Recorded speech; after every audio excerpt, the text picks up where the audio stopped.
Hey folks, Mr. Justin here with Secret Weapon Miniatures and the Asian garden bases that I have painted up for our display. I've gone ahead and just thrown down some of the basic color here, just an off-white, a green, and then in this case rather, it was the dark iron paint applied as a heavy body wash, so that I get a little bit of that black sparkly look in the bottom side of the dark gravel one. Of course, as always, you guys have a better idea of what these are going to look like when I'm finished than I do at this point, because I'm just making it up as I go right now. I'm going to start with the light one. I'm going to actually mix up some rock colors here. I'm going to use just a light brown, and actually one of my favorite colors, burgundy wine from Reaper. Just a little bit of that on my palette over there. Because I'm working on the large rock first, I'm using a large brush, of course. And this is going to be relatively monochromatic at this point. It's going to be very much in the same tonal range, but that's fine. I will change all of that in just a minute with a little bit of wet blending. I also have an off-white here, of course, as I usually do. A little drop of the burgundy wine, a little too much of a drop, so I'm going to pull that into some of these lines here. You can see I'm just laying it down in place.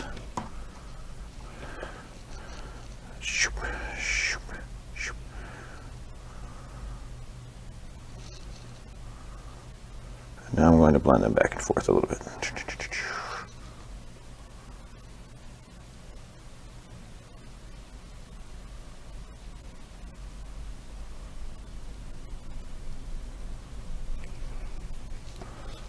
And pull that tan back over it.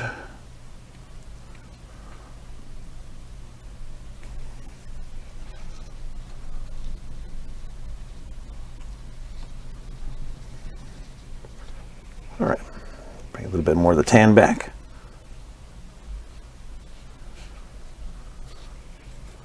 And now I'm going to come in with my off-white. Today is mint off-white highlight.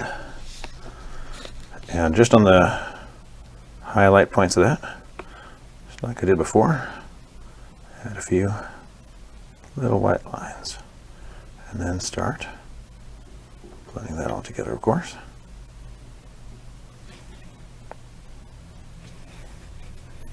Wiping my brush periodically to get the built-up paint off of it. I'll do more on the rock with pigment later, but for now I just wanted to create a nice semi-random variegated color on it.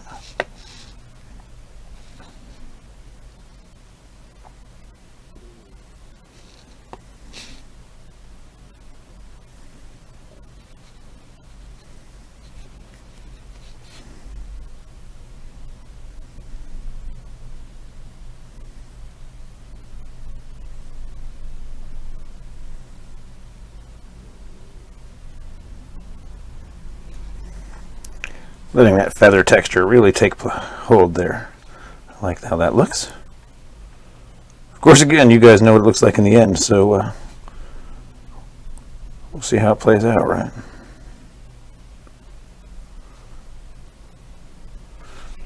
So that's just the start of a little rock, putting some color down on that.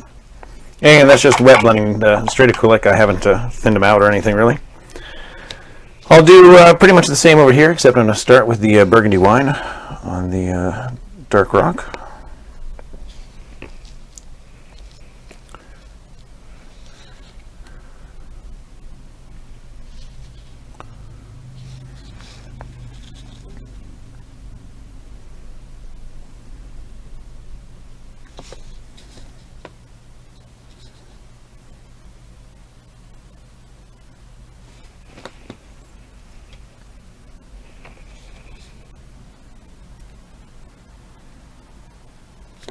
There we go. Rinse that color off of my brush. Come in with that same tan color. And I'm still using my number 2 brush just because I can. I'm not doing anything so finely detailed here that I really need to spend much time worrying about it. And I'm just kind of plopping some color in place this time. If it starts to get a little too much buildup, sorry for the bump there. If it gets too much buildup, you can always come in with a little extra color. So there's that. And here's my whites.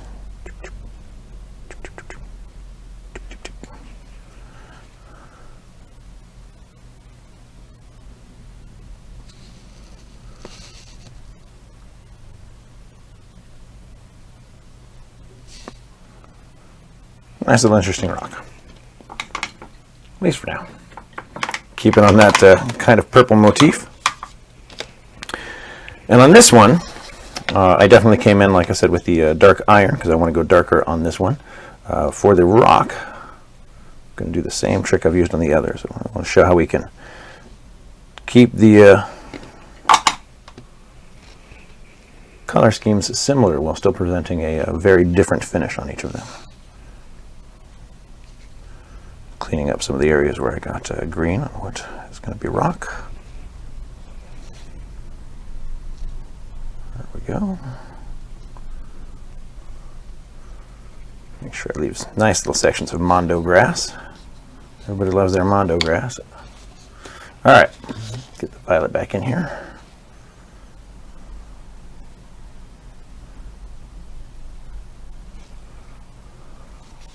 Burgundy wine.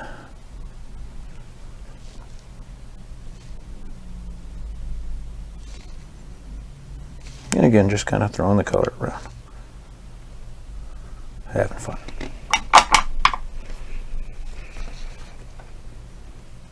You can always tell I'm having fun by the tone of my voice. Yeah.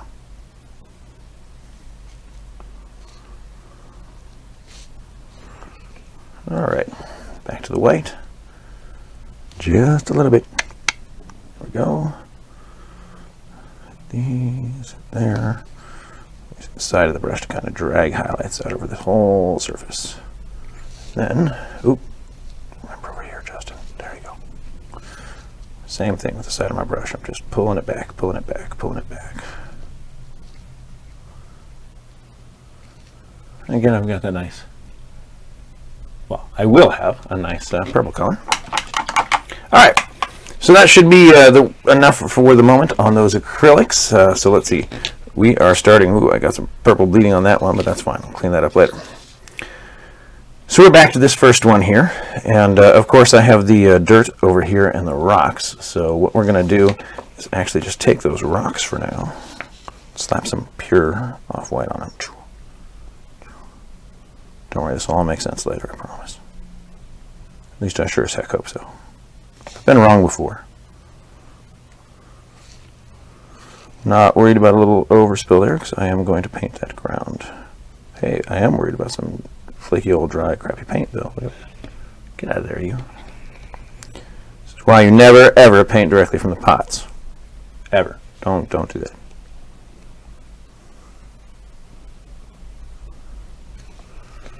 Alright, and that takes care of those little rocks. There's no other little rocks there, and none here. So the next thing I'm going to do, because I like to try and keep these as simple as possible, is actually the old wash and dry brush technique. And so today, what do we got? What do we got? What do we got? We got baby poop and flesh wash. And I am going to start with flesh wash. First, make sure it's flowing. There we go. Right here. Oh, it's a good thing I didn't let that white dry. Wouldn't want to have that. Fortunately, I got a drop of the wash right on top of it, so that's, you know, one of my big secrets. So I'm just pushing the wash around through the gravel here. I left this one naturally colored, and I sprayed these down with the Krylon camo paints. Nothing fancy or unusual. You just use the brown colored primer of your choice, always.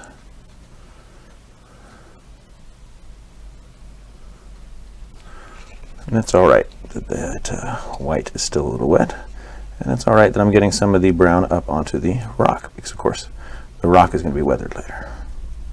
All right, but I'm not really getting it onto the plant. So here is our first round with the wash, and of course everything's going to be shiny from the moment, but we'll come back to that. And on this side, I'm actually going to use the same color, a drop of the flesh wash.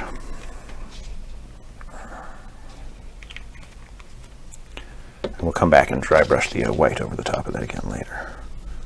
but I want to get some nice light brown in here.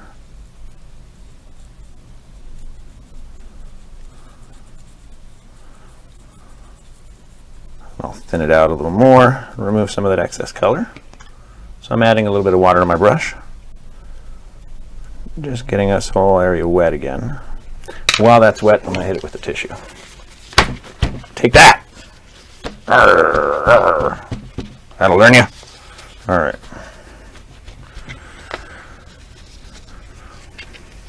And then where I took off a little too much, just pull some of that color back over. But you can see it gives a nice random dirt weathering effect to that. And once we dry brush it, we'll bring that white pop back. And for this guy, I am not going to do anything to the gravel. I am instead going to start with the baby poop on the grass.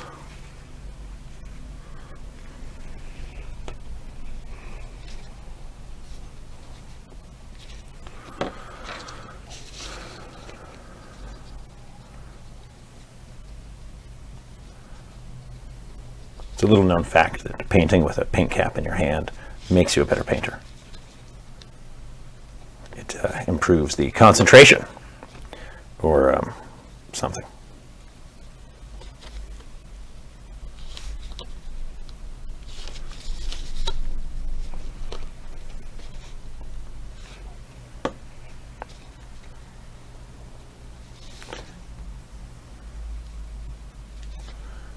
There we go.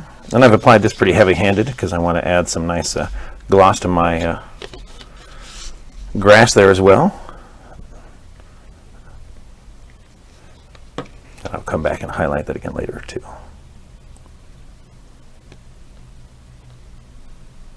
And that's too much for just that one, so I'm going to bring it over here onto the little pile of mondo grass.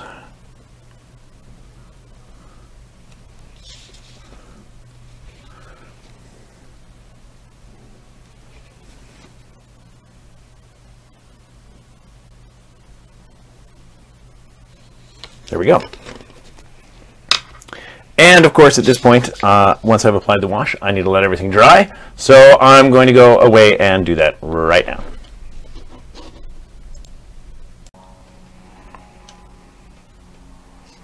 All right, everything here has had a chance to dry, and now I'm going to do the dry brushing. In this case, I'm back to an off-white,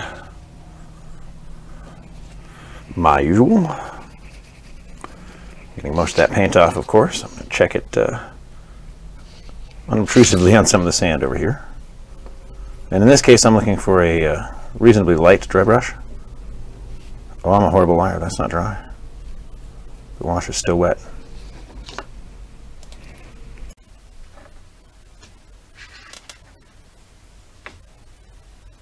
All right, so I've allowed enough time for these to dry, and I'm going to go ahead and dry brush using my off-white.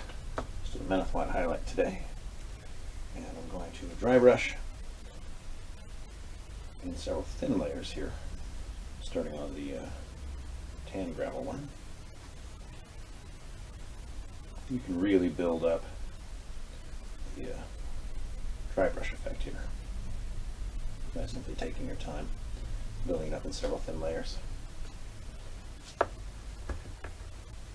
The object source lighting, or OSL, that Victoria Lamb is famous for, is all dry brushed. Really impressive too.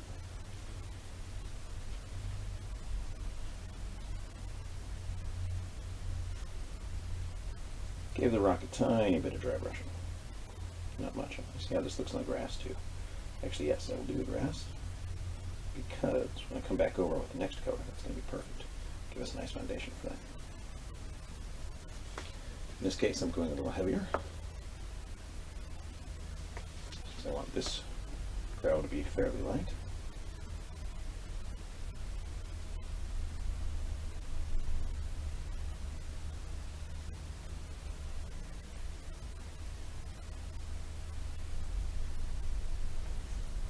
All right, back to the first one.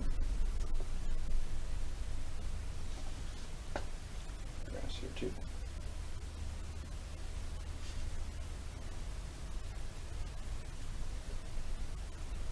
tiny bit on the dry brush, on the rock, just to help some of those edges pop a bit. At this point, the brush is very dry, which is good because that's what I want for the gray here. So that I can do this up in several thin layers as well, even if I'm being fairly aggressive. And get a little bit more of the white on there, just a scoosh. See if I can put that on the grass. So again, as you can see, I mean, just wash and dry brush, we're already looking pretty good. And I want to keep it simple. So we can still dress these up with pigment, and I will here before the end, of course. But we're off to a good start. So the next thing I want to do is come back to all that grass. And I grabbed a yellow at random from my bin, so I'm going to do this with some tomato. And again, dry brushing, so I'm taking most of that off here on my handy dandy towel.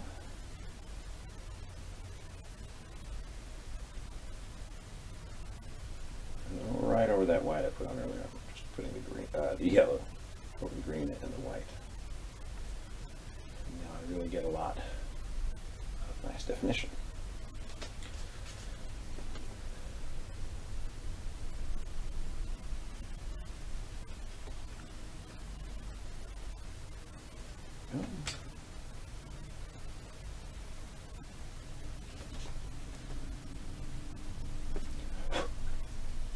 Get that random bit of stock out of there.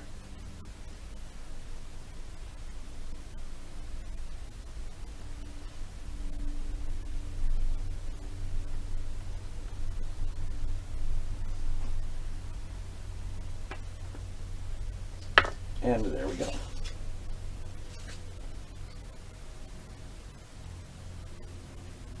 Now I'd still like a little more definition on these two.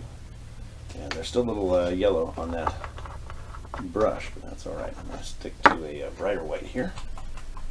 Just throw some of that on my palette here, conveniently off screen. And let's make sure more of that yellow is off of there. Find a clean spot on the old wrist towel. Good, just what I want.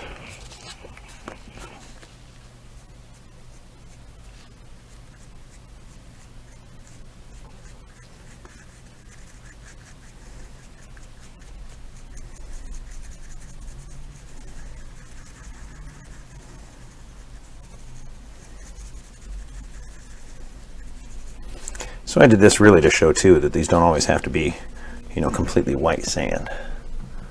I think it limits the way people use the base.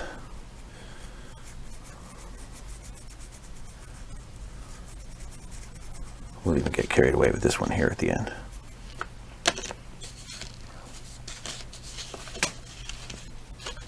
All right, and now I'm going to put some varnish on these so that I can come back and finish them up with pigments and other effects.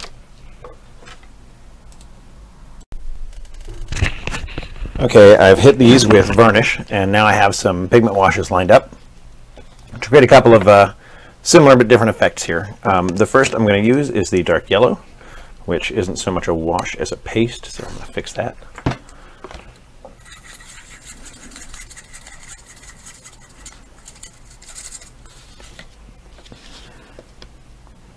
Remember, if you're doing alcohol for your pigment wash, not to use good brushes. It's not what they're for. You'll be sad. All that isopropyl strips out the natural oils in your brush, and it cries.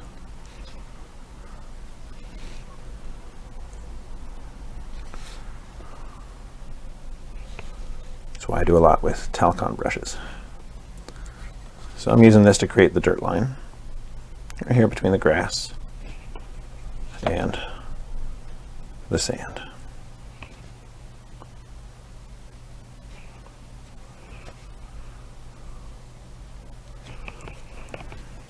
Then I come in with my white.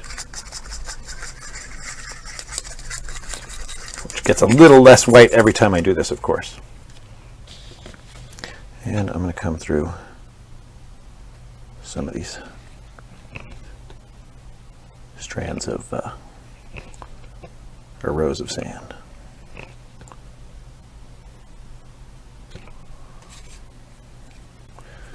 Tilt that up over here so I can get to the heavier pigment sections.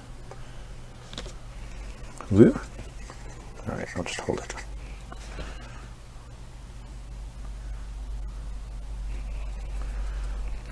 So what I'm doing is rolling the cup around so I get more of that paste in this case that I actually want versus last time that I did not. Brush is still a little too wet, that's fine. There we go. So I'm just very gently scraping the damp brush with pigment over the top of each row. I'll be able to wipe away some of the excess later, or should. Working with isopropyl, it's never guaranteed.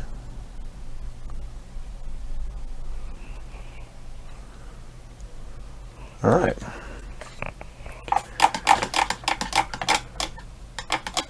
So here's how that guy's coming along, or that base.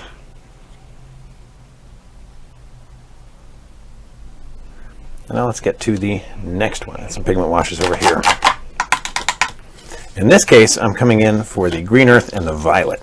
Since we're going with real earth tones on this one, I want to get that in into these recesses, but also onto the base of the rock here. Really want to make sure that there's some of this dirt on the rock. But I really like that section of purple, so I'm going to leave it alone. There we go.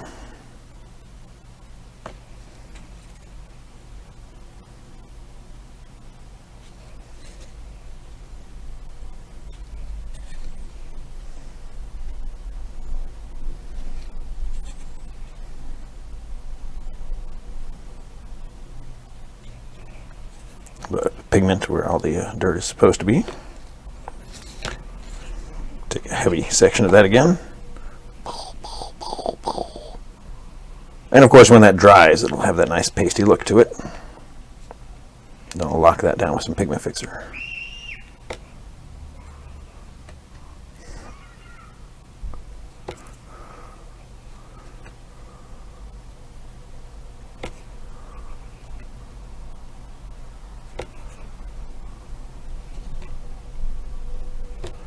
Being somewhat careful just to get into the recesses, of course. I'm trying to emphasize the effect of our wash and dry brush and give it a nice dry finish. Nothing more.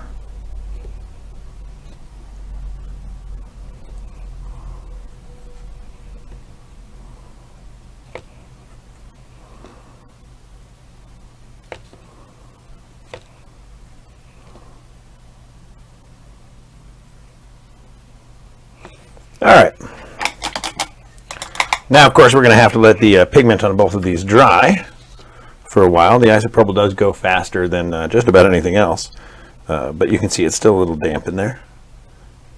So we're waiting for those. We're going to do something a little bit different this time for the last one. For the last one, I went ahead and painted the shape of a fish onto a piece of paper, kinda, sorta, and then I ripped it too for a good measure, and I didn't feel like making a second one, so I'm just kind of sticking the head kind of back on top of the body. Oop. Well, that's not going to work. Let's fix that.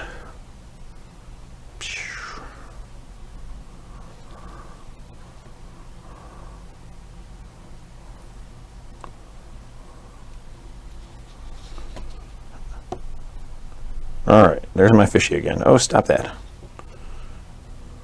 Stop that. My fish is cursed. Seemed like such a good idea at the time.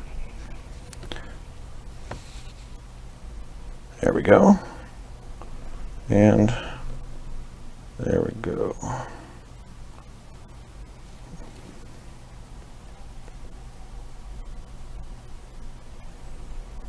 So close.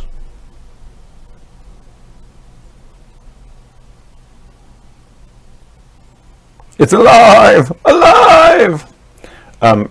Okay, assuming that stays, I'm now going to take some of the realistic water and fill in the cavity. I'm obviously not going to put it directly on top of the fish yet. I'd like to get some around it to see how far away the head and body move from each other before it's full.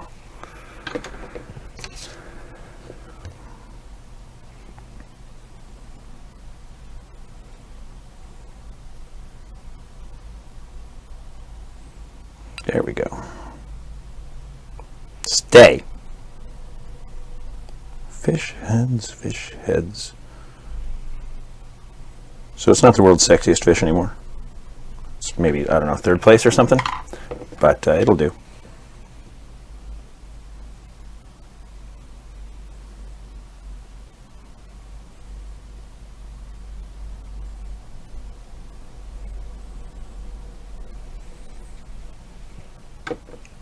Nope, came up again. That's all right. It'll be fixed by the time it dries. Trust me. I have a plan. So we're going to let all of this dry, the realistic water, the uncooperative fish, and come back in about 24 hours, which for you is going to happen just like. And here we are. Of course, you've already seen these finished because, well, I had a photograph of them at the beginning. But this is a first for me. And I am very happy with how each of them has turned out. I still need the black rings on the sides, of course, but I'll have that done for the photo. Here's the second dirt gravel-based one. Our nice little rock there. And last but not least, of course, the fish did make it, ish. But now that the realistic water has dried, you can see how there's a nice little pond in there, shining back all that light at you. But yeah, it really works. And of course, I could have easily turned the others into water scenes if I had chosen to as well. So these are the Asian garden bases. That's how I painted them. You'll be able to see these at any of our booth displays, of course, in person. In the interim, if there's anything you'd like to see done or painted, hey, drop a line to Mr. Justin at secretweaponminiatures.com, and I will see what I can do to help you out. Happy hobbying.